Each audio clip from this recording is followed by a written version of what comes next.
وہ خود مزدوری کرتے۔ ایک دن میں اپنے ہوٹل پر تھی کہ بابا خان میرے پاس آئے، کہنے لگے 4 دن کی چھٹی چاہیے۔ تو میں نے کہا خیریت ہے؟ کہنے لگے میڈم میرا بیٹا فوت ہو گیا ہے۔ اقبال کہتے ہیں کہ باپ کا جنازہ پڑھنا آسان ہے، بیٹے کا جنازہ اٹھانا بڑا مشکل کام ہے۔ میں کچھ لکھ رہی تھی، میرے ہاتھ سے قلم گر گیا۔ میں نے خود گاڑی بھیجی، بابا جی گاؤں چلے گئے جہاں وہ رہتے تھے۔ یہ عیسائی عورت کہتی ہے 2-3 دن کے بعد میں اور میرا شوہر بابا خان کے گاؤں گئے۔ ہم راستے میں باتیں کر رہے تھے کہ کیا تعزیت کریں گے، ایک ہی بیٹا تھا اور کوئی رشتہ دار بھی نہیں، اس کی تو کل کائنات اجڑ گئی۔ جب ہم گئے تو وہ ٹوٹی پھوٹی چٹائی پر بیٹھا تھا۔ کچھ لوگ قریب تھے، ہم نے جا کے بابا سے کہا آپ مسلمان ہیں، ہم آپ کو کیا نصیحت کریں گے، ایک ہی تو بیٹا تھا، کس طرح ہم آپ کو تسلی دے سکتے ہیں۔ اس نے آنکھیں کھول لی، بوڑھی آنکھوں میں ایمان کی روشنی تھی۔ کہنے لگے بی بی کیا تعزیت کی بات کرتی ہو، میں نے کوئی پیسے جمع کرا کے بیٹا لیا تھا، خدا نے فضل سے دیا تھا، عدل سے لے لیا، میں اپنے رب کے فیصلے سے بڑا راضی ہوں۔ اللہ اکبر۔ وہ خاتون کہتی ہے کہ میں نے بابا جی سے کہا کہ چلو 1 مہینے کی چھٹی کر لو، تو کہنے لگا کہ نہیں، میں مسلمان ہوں، محنت کی روٹی کھاتا ہوں، میں انشاءاللہ 2-3 دن کے بعد واپس آ جاؤں گا۔ کہتی ہے وہ چند دن کے بعد آ گیا، اللہ کی قدرت کے ابھی 2-3 ماہ ہی گزرے تھے کہ پھر آ گیا۔ کہنے لگا میڈم چھٹی چاہیے کچھ دنوں کے لیے۔ میں نے کہا خیریت ہے؟ کہنے لگا وہ میری بہو بھی فوت ہو گئی ہارٹ اٹیک سے۔ یہ کہتی ہے اب میں تڑپ گئی اور عیسائی ہو کے میری آنکھوں میں آنسو آ گئے۔ میں نے کہا گھر کا دروازہ بند ہو گیا، اب یہ بیچارہ کیا کرے گا؟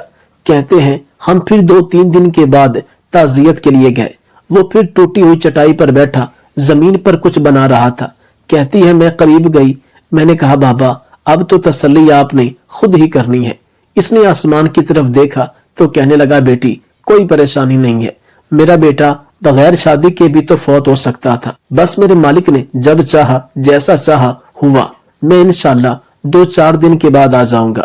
یہ میرا 4-5 سال کا پوتا ہے، اب یہ اسکول میں داخل ہوا ہے، میں ساتھ لے جاؤں گا، وہاں میرے ساتھ اوپر کوارٹر میں جہاں میں رہتا ہوں یہ بھی وہاں رہ لے گا۔ بابا جی واپس آ گیا۔ کبھی کبھی میں چھت پر کھڑے ہو کے دیکھتی کہ دادا گھوڑا بنا ہوا ہے، وہ سویرے سویرے اٹھتا، اسے سکول چھوڑ کے آتا، شام کو لے کے آتا، بہت پیار کرتا تھا۔ 3ری منزل پر ہم نے ایک کوارٹر دیا ہوا تھا، وہاں دادا پوتا رہتے اور یہ دادا اپنے پوتے کو بہت زیادہ خوش رکھتا، حتیٰ کہ اپنے پوتے کو اپنے ماں باپ کی کمی محسوس نہ ہونے دیتا، اس کی ہر چھوٹی موٹی خواہش کو پورا کرنے کی پوری کوشش کرتا، اور اس بچے کو ایک بزرگ نہیں بلکہ اپنا ایک چھوٹا سا دوست بچہ بن کے اس کے ساتھ رہتا تھا۔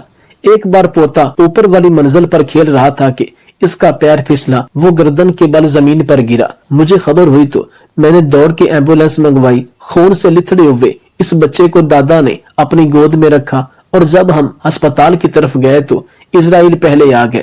اس نے دادا کی گود میں دم توڑ دیا، پھر اس نے اسے اپنے ہاتھوں سے غسل دیا اور اس نے اپنے ہاتھوں سے قبر کھود دی۔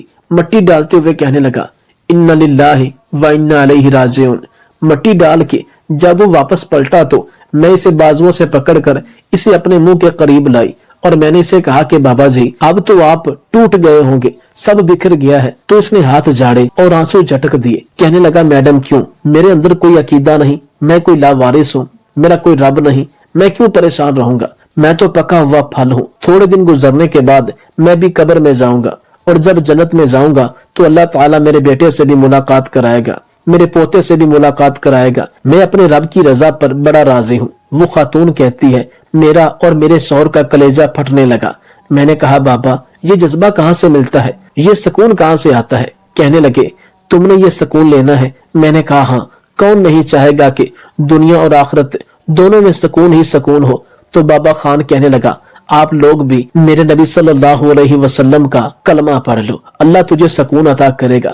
پھر میں نے یعنی لیڈی بارنس اور اس کے شوہر نے بھی کلمہ پڑھ لیا۔ ڈاکٹر علامہ اقبال رحمت اللہ علیہ فرماتے ہیں کہ میں نے لیڈی بارنس سے کہا کہ بے شک آپ نے دنیا و آخرت دونوں جہانوں کا سکون حاصل کر لیا۔ یہ کلمہ واحد وہ کلمہ ہے کہ جس سے نہ صرف دنیا بلکہ آخرت بھی سنورتی ہے، مرنے کے بعد کی زندگی بھی نکھر جاتی ہے، اور انشاءاللہ اللہ آپ کو اور آپ کے شوہر کو اس کلمہ کے اوپر مرتے دم تک قائم رکھے اور اس کے احکامات کے مطابق زندگی گزارنے کی توفیق عطا فرمائے۔ انشاءاللہ